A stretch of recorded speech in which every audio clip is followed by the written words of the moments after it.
唐太宗李世民曾说：“疾风知劲草，板当识忠臣。”只有大风吹过，才能知道哪株是坚韧不屈的劲草；国家只有到了危难之际，才能知道谁是坚贞的忠臣。南宋德佑2年正月，时值中国传统的春节，临安城皇宫中却是冷冷清清，人人面色凝重。正月初4的朝会，谢太后发现大殿里的文武百官比平日稀疏了许多，一问才知道，面对步步紧逼的蒙古骑兵，朝廷各路官员纷纷抛下年仅6岁的宋恭帝赵显逃命，连左丞相刘梦妍也跑了。已经68岁的太皇太后谢道清气得倒仰，在临安朝中张榜痛斥各级官员：“我朝300多年，对士大夫以礼相待，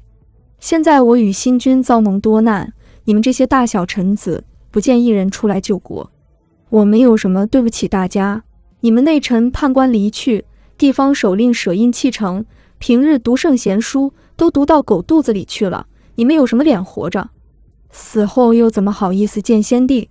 一番话可谓是气到极点，就差骂娘了。谢太后是宋理宗皇后，她还依稀记得理宗端平3年，南宋连蒙灭金才过去2年，这蒙古人就贪婪成性，一度渡过长江。惊慌失措的理宗又是割地又是给钱，卑躬屈膝换来几年虚假的和平，整个国家实际一直生活在蒙古人的梦魇中。自去年2月宰相贾似道在丁家州溃败以来，每隔几天就传来蒙古人怎么攻城、怎么屠城的消息。如今小孙子赵显方才继位，这宋朝的江山怕是要断送在他手里了。逃跑的丞相刘梦妍是状元出身，然而这位识君之路被朝廷大力栽培的饱读之士，却在关键时刻选择弃官跑路。危难时刻，另一位状元出身的帝国官员挺身而出，他就是年仅20就荣膺状元的文天祥。尽管是天纵英才的少年状元，但他生性耿直，敢于讽刺当权宰相贾似道，因而在朝廷之中不受待见，仕途坎坷。眼下这名39岁的昔日状元被贬到赣州做知府，得知朝廷诏令天下秦王，这位体貌丰伟、美膝如玉的美男子状元捧着诏书痛哭流涕。当各路官员大难临头各自飞之时，他却痛哭流涕。在国家危亡的时刻，他散尽家财，东拼西凑，甚至连结了赣州境内的少数民族，终于集合起一支1万多人的队伍向临安进发秦王。有朋友劝阻他说：“援军3路直逼临安，你却只有1万多人的乌合之众，这和以卵击石、羊入虎口有什么区别？”这位状元出身的地方官却回答说：“我又何尝不知，但眼下国家危难，却无一人一其入关者，无深恨于此，故不自量力，而以身殉之。孟夫子有言，虽千万人吾往矣，是说知其不可而为之的勇气。”这位饱读诗书的状元郎，才是真的不负他所读过的圣贤书。蒙古人兵临城下之际，临安城内的凤凰山皇城中，此时几乎无人来朝，只有憨直的状元知府文天祥和少数一些官员，还毕恭毕敬站在太皇太后谢道清和年幼的宋恭帝赵显左右。无人可用的太皇太后谢道清只得颁发懿旨，任命文天祥为右丞相兼枢密使，全权负责与城外援军主帅伯颜的谈判事宜。王朝即将覆灭，赵氏皇族们放眼望去，才发现那些被寄予厚望的权贵高官纷纷逃命，而之前他们不当回事的低级官员却始终坚守岗位，甚至不惜千里远到秦王。然而无论他们抱有多么高尚的觉悟，客观现实的发展并不会因个别人的意志所改变，临安城的陷落只是时间早晚的问题。身为援军统帅兼宰相的伯颜志在必得，可他没想到那位在南宋危亡之际出任宰相的文天祥竟然敢跟他抗争辩论。恼怒之下，伯颜命令将文天祥拘押起来。这一天是德佑2年农历正月24日，10天后南宋朝廷向援军投降。此时距离靖康之耻、北宋灭亡、南宋苟且偷生已过去了149年。眼看大厦将倾，仍有人在力撑危局。为了拱卫赵宋帝国最后的血脉，进士陆秀夫在南宋朝廷投降之前，秘密护送着皇族最后的血脉7岁的赵夏和5岁的赵昺逃往福州。临安之降后3个月，陆秀夫和赶来护驾的武将张世杰一起，在福州拥立赵夏登基，是为宋端宗。此后，被元军押解北上的文天祥也在途中逃脱南下，历经九死一生，辗转来到福州，并被任命为右丞相之枢密院士。除了文天祥，仍然有坚持战斗的文臣武将们，像星星一样散落在帝国各个角落，比如坚守淮东的江才、李廷芝，守卫重庆的张玉，以及同在福州的陆秀夫、张世杰。他们早已将生死置之度外，与当初在江西赣州组织兵马秦王一样，从1276年7月到1278年11月，文天祥先后组织义兵，一度收复了被元兵占领的江西赣州、吉州等地。然而在永丰，他再次遭遇败绩，妻妾子女都被元兵俘虏。而在进军广东潮州过程中，他的军队又开始流行瘟疫，并夺走了他剩下的唯一的儿子。来不及为逝世的儿子流一滴眼泪，文天祥立即投入新的战斗中，因为他的儿子死了，还有千千万万人的儿子在追随他一起战斗。他率领着最后的残兵一路转战，在退到广东海丰时，被元朝将领张弘范部队突然袭击，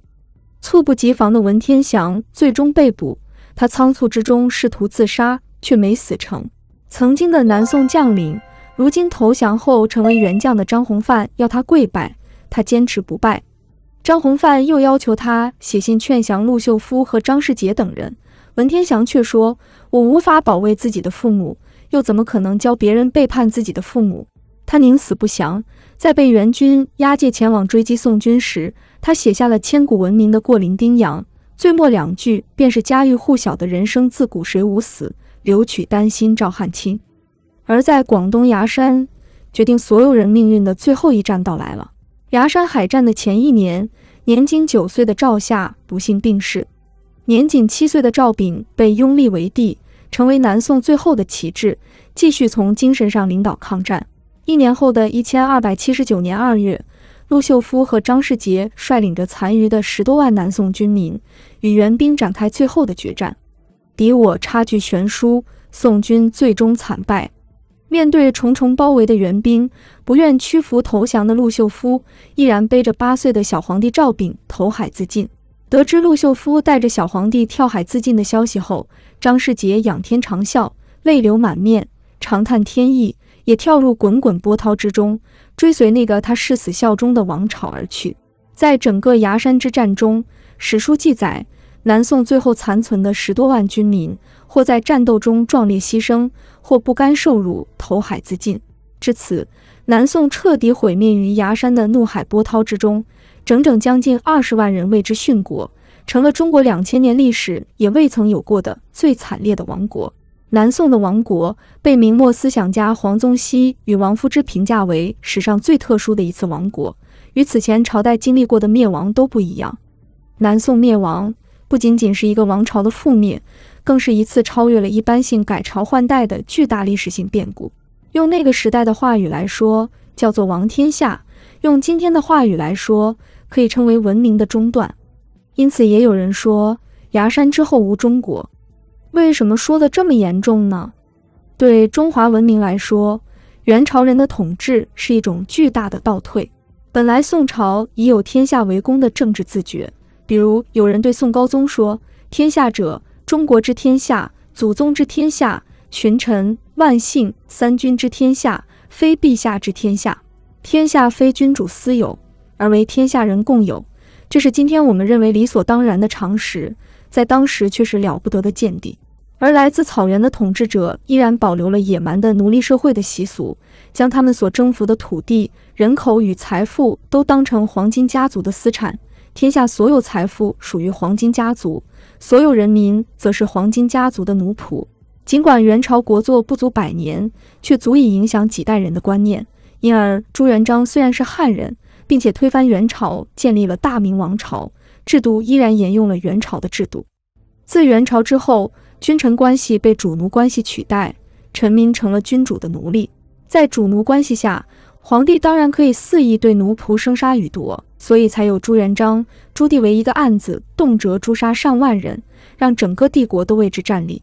朱元璋、朱棣父子虽缔造了洪武、永乐盛世，盛世底下却是数不清的滚滚人头。而残忍的人殉制度也是从元朝开始死灰复燃，并被保留到了明朝。元明两朝的皇帝死后，他们的妃子皆要与之殉葬，在死后继续服侍皇帝，称之为人殉。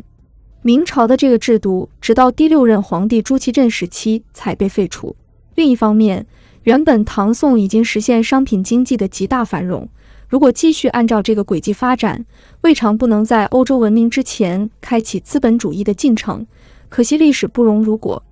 朱元璋是个强硬的依商主义者，设计了多种手段打压商业发展。直到明朝晚期，随着政府对民间的控制力越来越弱，他的洪武体制才宣告解体，繁华的工商业终于脱困而出，被一些历史学者认为是晚明资本主义萌芽期。可惜，此时距明式倾覆已经为时不远了。随着满清入关，文明的进程再一次出现倒退。到了我们更熟悉的清朝末年与民国时期，知识分子们为了拯救中华民族，上下而求索，寻找着民族与国家的出路。他们可能忘记了，在漫长的历史中，转型的捷径也曾开启过。然而那短暂的微光，随着陆秀夫背着少帝赵昺投海自尽熄灭了。多年之后，当人们讨论起历史一路走来多么艰辛，对话中也很少提到南宋军民的名字。